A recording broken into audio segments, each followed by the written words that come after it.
is a global Clink prepaid call from an inmate at the Bergen County Jail. This call will be monitored and recorded. You have opted into automatic call answering. To opt out, press star. For call rates or to opt out later, dial 87. Thank you for using Global Link. What up, what up, what up? You know the vibe. We in the hood, baby. Good. What's up? So, ain't shit, man. Yo, let me tell you this funny shit. Right now, you know how we do. We reporting live from in the belly of the Clink, you know what I mean? In other words, I'm locked up, but hey, listen, I'm soon be out. But let me tell you how funny shit is, man. Let me tell you how these people around here, these correction officers, these sheriffs, these civilians that work inside this prison system, you know what I mean? Let me tell you how these niggas is really violating us right now, alright? So they had a bunch of civilians that come in and do an audit every year, and they walked through the building yesterday, right? But instead of taking them to the housing areas, they take them to the places that we don't even frequent at all. We got a whole gym across the hall from my housing area that we ain't never seen the inside to. But they taking the nigga over there to show them how nice and clean the place is. You see what I'm saying? They over here trying to avoid the fact that we got tiles on the bathroom floor that's missing in S5. You understand what I'm saying? That we got vents that ain't been cleaned in decades. I'm looking at mold hanging out this shit. You understand what I'm saying? But they won't bring the civilians in here for that part. But before the civilians came here, they got to get a heads up that they're coming here. So guess what they did? They came around with these little graffiti wipes telling us to wipe off our walls, all the drawings and stuff like that that we put on our walls to keep our minds sane. You understand what I'm saying? These niggas out here is foul, man. They foul. Yo, listen. They are foul. They don't want you to know what's going on in here. You know what? Let me ask you a question. How many of y'all ever grew up watching that Price is Right? I'll wait. I know I was one of them kids that grew up watching the Price is Right. But let me tell you something about that white man, Mr. Bob Barker. You know, as much as we like to say that we don't support slavery and all of that, we don't support sweatshops and all of that, Mr. Bob Barker does. How about that? Ooh, say that again. Come here real quick. Hold on. Mr. Bob Barker does. Fuck Bob Barker. That nigga got us in here wearing these little bum-ass Pataki shoes, right? That fall apart after 2 uses. You go play ball with these, you gon' definitely be walking on the soles of your feet. Listen here, man. They hide these things from you. We in a jumpsuit that Mr. Bob Barker made. Matter of fact, the bed that we sleep on is Mr. Bob Barker made it. And guess what? Guess where they're made at? In Vietnam. You understand where all the war happened at? Where all the soldiers came home from the U.S. strung out off of all that opioids and all of that. You understand? And now here we are in this prison wearing his clothing. They don't want us to wear Nike. They don't want us to wear our own clothing. They want us to wear his. Even in his death, his untimely demise, we're still giving him money. But the conditions that we're living in, sheesh, you wish you had something better to do. Listen, man, it is unbelievable how they treat us. The justice that we're supposed to have, they don't want to give it to us. They'll rather hide in shame the things that they got us living in. And then they swear these people to secrecy. Yo, man, I could go on for days about this, man. This thing makes my heart cry. Yeah, I understand what you're going to tell me. Well, if you don't like the circumstances, don't do crime. A lot of us ain't in here because of crimes we did. A lot of us are in here because the laws that they use to trap us are the reasons why we're here right now. As for me, a regular argument with a girl that I'm dealing with turns into me sitting in jail. It's called domestic violence. As long as she feels like she's threatened, I'm going to jail.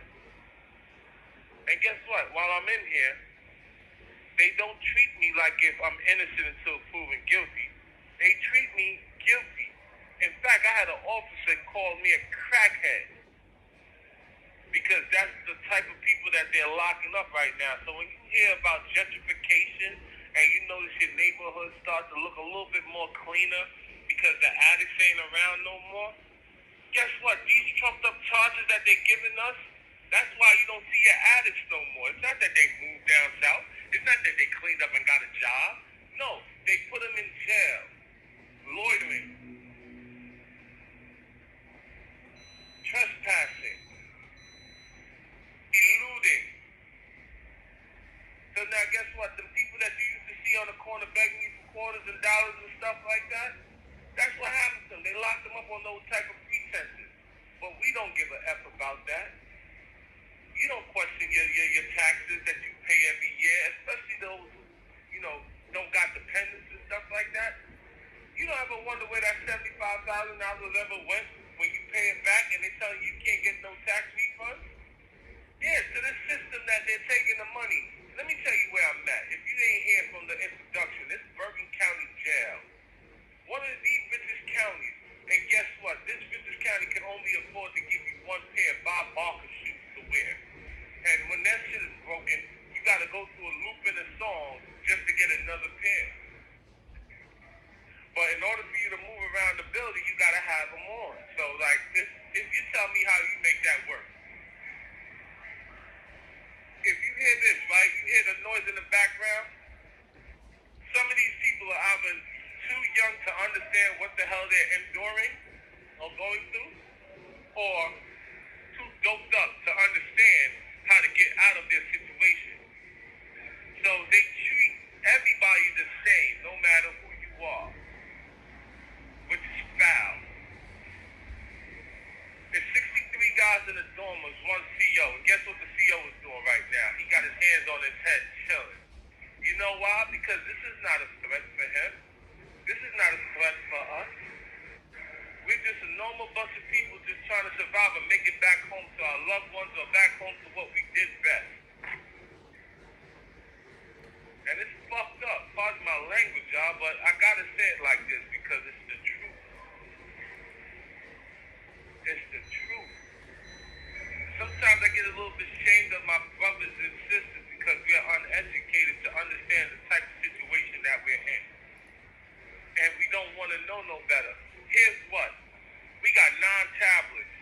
Out of 9 tablets, I could probably only see about 2 of them because the other 7 are in somebody's cell because it's my tablet. But then if I go to press you now, it's why you doing this over state shit? But now the tablet affords you the law library and stuff like that. But when you look at a nigga's tablet, he got iHeartRadio. He got Sudoku puzzles on there. Instead of something Candy Crush, instead of something to help dig yourself out of the walls that they build around us. And the government is okay with that. Hold on, I ain't even done yet, man. How about it's every 2 weeks to go to the law library. So you ain't here on some real shit. You gotta wait 2 weeks before you can go to the law library to dig yourself out the wall. That's rough. Where I came from in New York State, guys died over that. You understand what I'm saying? You got law library as long as you signed up for it because your case don't stop or it doesn't wait 2 weeks. The judge don't understand your negligence to the law. Negligence it doesn't hold no weight in the court of law. And this is the things that's disgusting me. This is the things that these people want us to do. Be uneducated so that way they can make that $66,000 a year, month, however you put it. This is how they keep the recidivism rate going up. You got people that come in here and they're not even addicts, but because they need a peaceful night of sleep, they might go down because they need some mental health. Now you're putting us on these pills that knock us out for half of the night, half of the day, however it may go. So how do you get to study or look up things that you need to look up if you're incapacitated? You can't. These are the tricks of the trade. Now guess what? You get ready to release me. The reentry programs act if they want to hook you up with a mental health facility when you get home. So that way you can continue this legal narcotic treatment that they're giving you. Listen to what I'm saying. This legal narcotic treatment that they're giving you. So now they're turning you into a drug addict because when those pills no longer work, you're looking for something stronger. So if you ever ask yourself how some of these addicts became addicts, It ain't always their fault. But guess what? We like to frown our nose up and laugh and look at these people and say, I disgust of you. Please, think about that the next time, or run this back the next time around. You see somebody and you're trying to figure out what pushed them to that limit. Because it ain't real, man. It ain't right. The things that they're doing to us, the things that we're enduring, it psychologically breaks us. And once we're broken, our families don't even want to give us the time of day to even try to fix us. Can you imagine you growing up with somebody you called your brother, your mom, your uncle, whoever it may be, you did a little bit and they come home and they treat you differently because they don't know who the person that's standing in front of them is? That's what I'm talking about. That's what I'm talking about. So what am I supposed to do? What are they supposed to do? If everybody's turning their back on them. Would you turn your back on an autistic kid who was born autistic? No, you wouldn't. But that's what the government is doing to us as individuals right now. They're turning us into autistic people who don't know how to use our language or vernacular, pretty much our vernacular language, to express ourselves. So now when we lash out, it looks like we're crazy. You got on the train stabbing us, choking us out, the whole 9 yards. When I say choking us out, yeah, I'm talking about homeless too. How you think they got homeless? They wasn't homeless all the time. We had a family at one point in time. Think about it. Come on, man, it's rough. We need y'all to wake up. Let me tell you something, man. This whole prison thing is an experiment. It's an experiment to enslave everybody, not just the niggas that's in jail.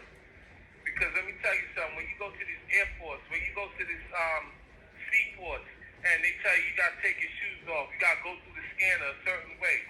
Where do you think they had this training to do that from? It wasn't in class, it was in prison. It started here. When you think about traveling to Jamaica, can you just get up, pack a bag, and go? No, you gotta book a reservation, you gotta pay, you gotta go through all kind of clearances just to make sure that you're not on the don't fly list, don't fail list. So are you really free? You're not free. I want you to remember that, alright? I want y'all to really remember that the next time around y'all say that y'all free. I want you to remember us the next time you frown your face up at a guy who's sitting on the corner looking like he has nowhere to go. You understand what I'm saying?